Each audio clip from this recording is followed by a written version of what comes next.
First week of March Indian markets के लिए तो बहुत अच्छा रहा, बट ग्लोबल मार्केट्स के लिए इतना ज्यादा अच्छा नहीं रहा। अब यहाँ पे इंडियन इन्वेस्टर्स एंड ट्रेडर का ये क्वेश्चन है कि क्या ये मोमेंटम जो है वो आगे इसी तरीके से कंटिन्यू होने वाला है या मोमेंटम ड्रॉप होने वाला है। क्या ट्रेंड जो है वो यहाँ से कंटिन्यू होके वापस रिकवर कर जाएगा, वापस हम अपने ऑल टाइम हाई के पास थोड़े दिनों में पहुंचने वाले हैं, या फिर ये एक फेक पुल बैक है जो अभी सिर्फ और सिर्फ छोटा सा ट्रेंड क्रिएट किया है और वापस से मार्केट जो है वो धड़ांक से नीचे गिरने वाला है। क्या है ये हर एक ट्रेडर और हर एक इन्वेस्टर्स के मन में क्वेश्चंस हैं, तो आज हम इसका डिटेल एनालिसिस करने वाले हैं। मेक श्योर आपके पास पूरा टाइम होगा इस वीडियो को देखने के लिए, वरना सेव एंड लाइक करके छोड़ दो। जब भी आपके पास टाइम है तब इस वीडियो को स्टार्ट करो। So let's start a weekly analysis video बिना किसी देरी के। अब सबसे पहले हम निफ्टी का एनालिसिस करेंगे। यहाँ पे आप देख सकते हो निफ्टी का हमारे पास चार्ट जो है वो ओपन है। वीकली एनालिसिस कर लें, इसीलिए यहाँ पे हम वीकली टाइम फ्रेम का यूज करने वाले हैं। अब यहाँ पे मैंने आपको कितने टाइम से मैं बताते आ रहा हूँ कि निफ्टी अब एक चैनल जो है उस पे ट्रेड कर रहा है, और जिस लेवल के आसपास सपोर्ट लिया दैट इज 21,933। अब यहाँ से क्या हुआ है कि देखो हर बार निफ्टी को एक पुल बैक मिला है, right. Pull back again, pull back again, pull back. अब यहाँ पे भी पॉसिबिलिटीज आर हाई कि ये एक पुल बैक है, बिकॉज प्रीवियस आप यहाँ पे देखो 2020-24 फरवरी में वन टाइम मार्च में सपोर्ट लिया, उसके बाद अगेन अप्रैल में सपोर्ट लिया, अगेन मई मंथ में भी सपोर्ट लिया, एंड अगेन जून मंथ में भी सपोर्ट लिया, ये सेम लेवल के आसपास। तो ये लेवल जो है वो बहुत ज्यादा इंपॉर्टेंट था निफ्टी के लिए, एंड इसीलिए वहां से निफ्टी को रिजेक्शन मिला एंड वहां से एक मार्केट ने पुल बैक क्रिएट करा। और इसी लेवल के आसपास most of the retail traders जो है वो शॉर्ट साइड में क्रिएट हो गए थे, या अपने व्यूज को उसने चेंज कर लिया था कि हाँ अब यहाँ से मार्केट्स गिरने वाली है। और जब ज्यादातर रिटेल ट्रेडर्स का व्यूज जो है वो चेंज हो जाएगा, तब मार्केट्स अपने व्यूज को चेंज कर लेगा। तो यहाँ पे हाई प्रोबेबिलिटी है बेसिकली ये एक पुल बैक हो सकता है। अब किस सिनारियो में ये बेसिकली पुल बैक नहीं हो सकता है, इसकी बात करेंगे। अगर देखो नेक्स्ट वीक तक या उसके भी नेक्स्ट वीक तक या मार्च मंथ तक निफ्टी जो है बेसिकली 23,600 के ऊपर हमें जो है इसकी क्लोजिंग मिल जाती है। यहाँ पे मैं बात कर रहा हूँ वीकली टाइम फ्रेम के ऊपर या मंथली टाइम फ्रेम के ऊपर, हमें इसकी अगर क्लोजिंग मिल जाती है, फिर एक ये पुल बैक नहीं कहलाया जाएगा, फिर एक ये ट्रेंड में क्रिएट हो सकता है, राइट। 100% किसी भी चीज की गारंटी नहीं है, इसका ट्रेंड बेसिकली हो सकता है। अब अगर अभी भी ओवरऑल आप अगर ट्रेंड की बात करो, तो हमारा जो सुपर ट्रेंड है वो अभी भी नेगेटिव इंडिकेशन दे रहा है वीकली टाइम फ्रेम के ऊपर, एज वेल एज एक बार डेली टाइम फ्रेम को भी स्टडी कर लेते हैं, तो डेली टाइम फ्रेम में थोड़ा बहुत यहाँ से इंक्रीमेंट देखने मिला है। बट जिस तरीके का प्राइस का स्ट्रक्चर है यहाँ पे आप देख सकते हो, जिस तरीके की कैंडल स्टिक्स बन रही है और कल जैसी कैंडल स्टिक बनी है, वो एक reversal type of candle sticks है। अब मंडे क्या इसका लो ब्रेक होता है या हाई ब्रेक होता है, उसके ऊपर सबसे ज्यादा चीज है जो है वो डिपेंड करेगी। अब एक बार यहाँ पे मूविंग एवरेजेस को ऐड करके भी देख लेते हैं। देखो अभी भी निफ्टी जो है वो 50 एक्सपोनेंशियल मूविंग एवरेज के नीचे ट्रेड कर रहा है, एंड 200 एक्सपोनेंशियल मूविंग एवरेज के ऊपर ट्रेड कर रहा है। ओनली एंड ओनली अगर आप देखो तो 22,500 और 19,700 अराउंड अराउंड 2 से 2,500, मतलब हाँ 2,000 समथिंग पॉइंट्स का गैप है 2,200 की मूविंग एवरेज को टच करने के लिए। अगर यहाँ पे इतना नीचे मार्केट आ जाता है 2 मंथ में, फिर मार्केट जो है यहाँ से और नीचे जा सकता है, बट अभी ऐसी कोई पॉसिबिलिटीज नहीं लग रही है। हमारे लिए मेक और ब्रेक लेवल कौन सा है कि अगर 22,000 का ये जो लेवल है निफ्टी का, अगर ये ब्रेक हो जाता है और इसे भी ब्रेक कर देता है 21,300 को, फिर मार्केट जो है वो 200 डीएमए को टच करने के लिए नीचे जा सकता है। ये हमारा सिंपल शॉर्ट एनालिसिस था निफ्टी का। एक बार इसके नीचे चले जाते हैं बैंक निफ्टी के आसपास। बैंक निफ्टी इतना ज़्यादा गिरा नहीं है कंपेयर टू द निफ्टी। अगर आप यहाँ पे देखोगे तो अगर बैंक निफ्टी के ऑल टाइम हाई को चेक करें तो 12% ही गिरा है कंपेयर टू। अगर आप निफ्टी देखो तो मेरे ख्याल से निफ्टी थोड़ा सा ज़्यादा गिर गया है बैंक निफ्टी से। यहाँ से लेके अगर कंपेयर कर तो देखो निफ्टी 16% गिर गया है। तो यहाँ पे मुझे पता है पर्सनली क्या लग रहा है कि फाइनेंशियल सेक्टर्स में या बैंकिंग सेक्टर्स में अभी अच्छी खासी बाइंग हो रही है, और ये किसी को पता नहीं चल रहा है। बिकॉज जिस तरीके से बाइंग हो रही है यहाँ पे आप देखो ना, मार्केट कितना स्क्वीज कर गया, ये इंडेक्स कितना स्क्वीज कर गया, और इसमें बहुत अच्छी खासी बाइंग हो रही है। अब जैसे ही हमारी इकोनॉमी ठीक होगी या हमारे मार्केट्स का मूड ठीक होगा, मुझे लगता है सबसे पहले बैंकिंग सेक्टर जो है वो आउट परफॉर्म करने वाला है, और बैंकिंग सेक्टर सब कुछ फाड़ के रॉकेट करके निकलने वाला है। ऐसा मेरा एनालिसिस और मेरा बेसिकली ओवरव्यू और मेरा एक्सपीरियंस मुझे बता रहा है। बिकॉज यहाँ पे आप देखो कितना साइडवेज और कितना स्क्वीज हो गया है। अगर आप देखोगे तो 2023 से लेके अब तक में कोई मोमेंटम नहीं है। अभी स्टॉक्स वहीं पे है जहां पे बेसिकली स्टार्ट किया था, राइट। तो एक साल में जब भी कोई इंडेक्स इतनी ज्यादा मूवमेंट नहीं करता, इट मींस कंटिन्यूस बेसिस के ऊपर इसके ऊपर अच्छी खासी हैवीली बाइंग हो जा रही है। अगर लेट्स से सेक्टर खराब होता तो सेक्टर गिर जाता, और अगर सेक्टर बहुत ज्यादा अच्छा होता तो फिर सेक्टर बढ़ जाता। इट मींस अगर एक जगह पे स्टिक हो रहा है, मतलब क्या कर रहे हैं एफआईज, अपने एक लेवल के आसपास एफआईज जो है वो धीरे धीरे धीरे बेसिकली बाइंग क्रिएट करें, या सेम एफ डीआईज कर रहे हैं, बट कोई ना कोई बाई कर रहा है। अब एक और सेक्टर की बात कर लेते हैं, that is auto sector. 50 EMA के नीचे ट्रेड कर रहा है। यहाँ पे सुपर ट्रेंड देख लेते हैं, नेगेटिव है। वीकली टाइम फ्रेम में 20,000 के आसपास जो वो सपोर्ट लिया और वहां से एक बाउंस बैक किया है। ये मेक और ब्रेक लेवल है, 20,000 ब्रेक करते और नीचे जाएगा, और यहाँ से सपोर्ट लेके शायद से 50 ईएम जो एक्सपोनेंशियल मूविंग एवरेज है इसको टच कर सकता है। नेक्स्ट हमारे पास एफएमसीजी सेक्टर है। ओवरऑल ट्रेंड नेगेटिव, 50 ईएमए के नीचे ट्रेड कर रहा है, सपोर्ट लेके वापस से बाउंस बैक करने की ट्राई कर रहा है। आईटी सेक्टर जिसके ऊपर इतना ज्यादा भरोसा था, जस्ट बिकॉज ऑफ यूएस के मार्केट्स अच्छे खासे गिरे इस पर्टिकुलर वीक में, इसी वजह से हमें हमारे आईटी सेक्टर में भी वीकनेस देखने मिली। बट इस हफ्ते इसने थोड़ा बहुत बाउंस बैक किया है, बट ये को इतना ज़्यादा सस्टेनेबल नहीं लग रहा। तो वापस से मुझे ऐसा लग रहा है कि नेगेटिविटी जो है वो कंटिन्यू होगी आईटी सेक्टर में भी। फार्मा सेक्टर अगेन एक पुल बैक लिया है, ट्रेंड नेगेटिव है। Financial services again, Nifty bank and financial services दोनों साथ साथ में ही परफॉर्म कर रहे हैं। मुझे ऐसा लगता है कि कम गिरने में सेकेंड फाइनेंशियल सर्विसेज भी ऐसा सेक्टर है जो सबसे ज़्यादा कम गिरा है। रियलिटी सेक्टर अगेन राइट कुछ कह नहीं सकते, ऐसे लेवल के आसपास हैं कि जहाँ पे कोई सपोर्ट रेजिस्टेंस नहीं है, बट स्टिल यहाँ पे एक पॉजिटिव कैंडल बनाई है। मीडिया सेक्टर अगेन अच्छा खासा बाउंस बैक दिया है मीडिया सेक्टर ने अगर आप देखोगे तो, बट मुझे ये सेक्टर पर्टिकुलरली पसंद नहीं आता, बहुत ज़्यादा वॉलेटाइल और most of the time negative रहने वाला सेक्टर है। मिड कैप को अगर आप देखो अभी भी नेगेटिव है, 50 एमए के नीचे ट्रेड कर रहा है। स्मॉल कैप अगर आप देखो एक्सट्रीमली नेगेटिव है, सुपर ट्रेंड नेगेटिव, 50 एमए के भी नीचे ट्रेड कर रहा है। एंड एक बाउंस बैक दिया है, बट लग नहीं रहा, मतलब बाउंस बैक दिया है, अच्छी खासी ग्रीन कैंडल बनाई है, बट अभी मुझे नहीं लगता कि पर्टिकुलरली हमें small cap and mid cap में जो है वो हमें इन्वेस्टमेंट्स करने की सोचनी भी चाहिए। निफ्टी 500 अगेन एक पुल बैक दिया है अच्छे खासे लेवल के आसपास। निफ्टी नेक्स्ट 50 फ्यूचर्स अगर बात करें मेरे ख्याल से तो ये तो निफ्टी का ही चार्ट है। अगेन हम वापस निफ्टी के ऊपर आ गए। अब थोड़ा बहुत क्या कर लेते हैं कि अब हमारे डेटा को स्टडी कर लेते हैं कि एफआईज ने इस पर्टिकुलर वीक में क्या क्या किया है, और इसी के साथ मार्केट का जो मूड है वो कैसा है, एडवांस एंड डिक्लाइन रेशियो हमें जो है वो मार्केट्स के किस टाइप का ओवरव्यू दे रहे हैं। तो लेट्स जंपिंग इनटू दैट।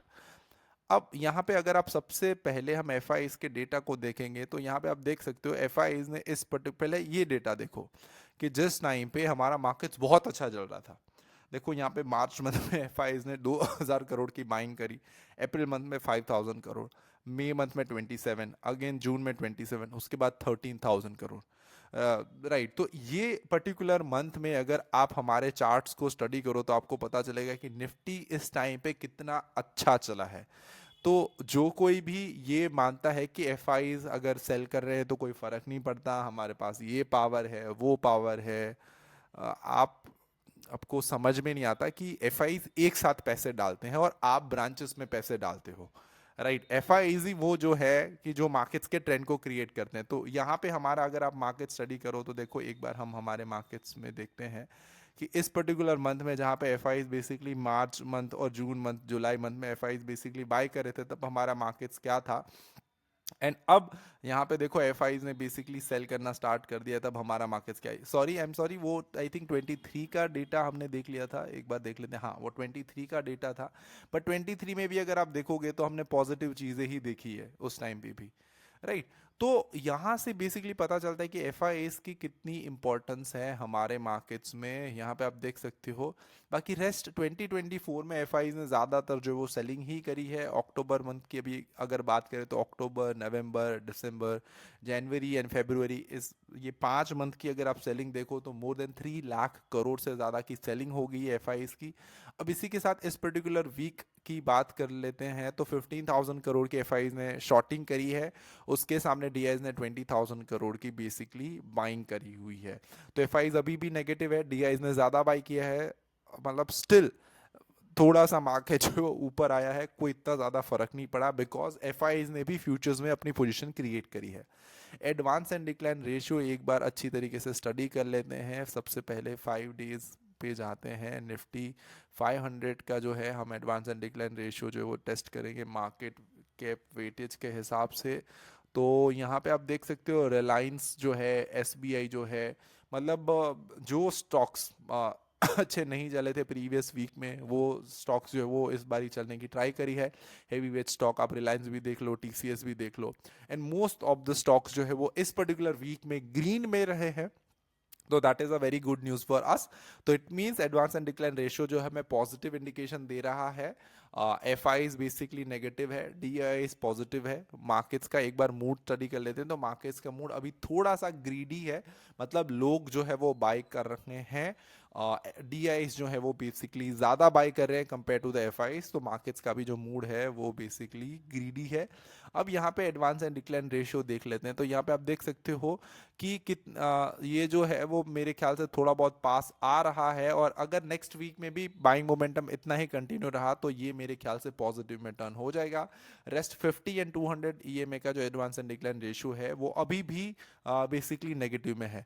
यहाँ पे आप देख सकते हो कि प्रीवियस ईयर में हमारा परफॉर्मेंस कैसा रहा ईयरली बेसिस के ऊपर, या इस पर्टिकुलर मंथ में और इस पर्टिकुलर ईयर में हमारा परफॉर्मेंस कैसा रहा। या यहाँ पे आप देख सकते हो कि मार्च 2025 में बेसिकली हम कैसा परफॉर्म कर रहे हैं, और उसी टाइम पे ये देख सकते हो तो कैसा हमारा प्रीवियस ईयर में परफॉर्मेंस था। तो ये यहाँ से हमें पता चल सकता है। रेस्ट अब हम क्या करते हैं कि ग्लोबल मार्केट्स को देखते हैं, देन हम एक ओवरव्यू बनाते हैं कि अब हमारे मार्केट्स यहाँ से कैसे रह सकते हैं। तो एक बार डॉलर इंडेक्स को देख लेते हैं, बिकॉज हमारे लिए ये सबसे मोस्ट इंपॉर्टेंट है। देखो, हमारे मार्केट चलने का most I would like to say most reason जो था वो डॉलर इंडेक्स का गिरना था, जो कि मैं आपको इतने टाइम से बताते आ रहा हूं कि जब जब डॉलर इंडेक्स जो है वो गिरेगा तब तक हमें हमारे मार्केट्स में जो है वो अच्छी खासी तेजी देखने मिली। और यहाँ पे आप देख सकते हो डॉलर इंडेक्स पिछले 107 से 103 के पास आ गया। जैसे ही ये 101 के पास यहाँ कहीं पे आ जाएगा, ट्रस्ट मी, एक बहुत बड़ी रैली जो है हमें देखने मिल सकती है। इसी के साथ आप मिनी नास्डैक का भी अगर देखो तो यहाँ पे उसने 200 डीएमए के आसपास जो वो सपोर्ट लिया है।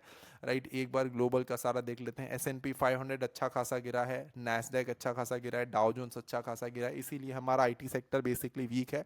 तो यूएस मार्केट्स गिरने की वजह से हमारे मार्केट्स पॉजिटिव हुए हैं, ये एक अच्छी बात है। द थिंग इज दैट आप एक बार डेटा उठा के देखना है कि जब जब यूएस मार्केट अच्छे चले हैं हमारे मार्केट जो अच्छे नहीं चले, और जब जब यूएस मार्केट्स में गिरावट आई है तब तब हमारे मार्केट्स में हमें पॉजिटिव चीज़ें दिखी है। बिकॉज मार्केट्स में क्या है, सेक्टर रोटेशन चलता है, पैसे रोटेट करना चलता है कि एक बेसिकली कंट्री के मार्केट्स में से पैसे निकाल के दूसरे कंट्रीज के मार्केट्स में जो वो इन्वेस्ट करें। उसी के साथ यूके मार्केट्स देखो अच्छा परफॉर्म कर रहा है, निकी देखो एक सबसे बेस्ट मार्केट जो है that is China. Rest all the markets जो है वो इस पर्टिकुलर वीक में गिरे हैं।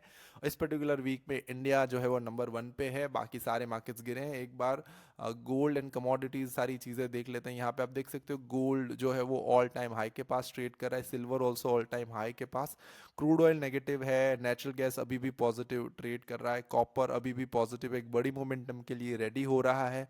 जिंक राइट, यहाँ पे आप देख सकते हो एक ब्रेकआउट लेवल के आसपास मुझे क्लियरली लग रहा है कि ये लेवल ब्रेक होने पर और उसके बाद ये लेवल 278 लेवल ब्रेक होने पर एक अच्छी खासी मोमेंटम जो है मैं जिंक में देखने मिल जाएगी।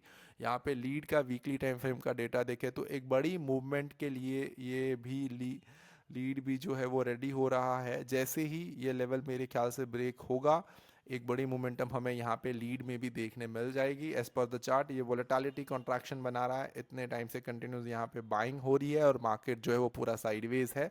ब्रेकआउट मिलने पर अच्छा खासा जो है एक बूम मिलने वाला है। एल्यूमिनियम अपने लेवल से बाहर निकल गया है और अभी पॉजिटिव मोमेंटम जो है वो कंटिन्यू कर रहा है। मुझे लगता है कि इसी अराउंड अराउंड 293 से एक रिजेक्शन शायद से मिल सकता है। अब हमारे करेंसीज वगैरह देख लेते हैं। देखो अभी भी हमारी करेंसी की वैल्यू कम हुई है एंड उसके सामने आप अगर यूएस डॉलर देखो तो उसकी प्राइसेस बड़ी है। अब इसी के साथ अगर आप ब्रिटिश पाउंड भी देखोगे तो उसके सामने भी हमारी जो वैल्यू है वो कम हुई है। पहले 100 के आसपास जो थे वो पाउंड का रेट चल रहा था। एक pound it means 100 rupees, but अब वो 112 के आसपास चल रहा है। यूरो का भी अगर आप देख लो तो 94 हो गया है 87 से। तो यही रीज़न की वजह से, ये रीज़न बहुत ज़्यादा इम्पॉर्टेंट है हमारे लिए कि जब हमारे रुपी की वैल्यू जो है वो डाउन हो जाती है और अदर कंट्रीज़ की जो करेंसीज है उसकी वैल्यू ज़्यादा हो जाती है, तो हर बार ट्रांसपोर्ट करने पर, हर बार कुछ ना कुछ इंपोर्ट करने पर हमें जो है वो ज़्यादा पैसे देने पड़ते हैं। ये हमारा बेसिकली बहुत बड़ा लॉस होता है, बिकॉज हम एक बहुत बड़ा मैन्युफैक्चरर नहीं है, मैन्युफैक्चरर कंट्री नहीं है कि जहाँ पे सारी चीज़ें जो है वो मैन्युफैक्चरर होती हो। हम सारी चीज़ें जो है वो यही कंट्रीज से खरीदते हैं और हर बार जैसे ही बेसिकली प्राइसेस इंक्रीज होते हैं हमें ज़्यादा जो है वो पैसे पे करने पड़ रहे हैं।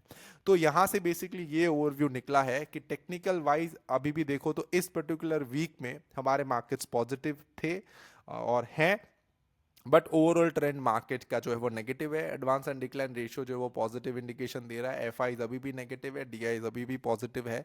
तो मुझे ऐसा लगता है कि शायद से नेक्स्ट वीक में भी ये मोमेंटम जो है वो कंटिन्यू कर सकता है और उसके बाद जैसे ही मैंने जो लेवल्स बताए कि उस लेवल के नीचे मार्केट्स क्लोज होता है, देन मार्केट्स वहां से नेगेटिव हो सकते हैं। तो ये हमें बिल्कुल ज़रूर से ध्यान रखना चाहिए। आई होप ये डेटा एंड सारी चीज़ें आपको देख के कुछ ना कुछ अंदाज़ा आया होगा, कुछ ना कुछ चीज़ें सीखी एंड समझी होगी। Till then keep learning, keep earning and keep making money from the stock market. Have a good day, bye bye.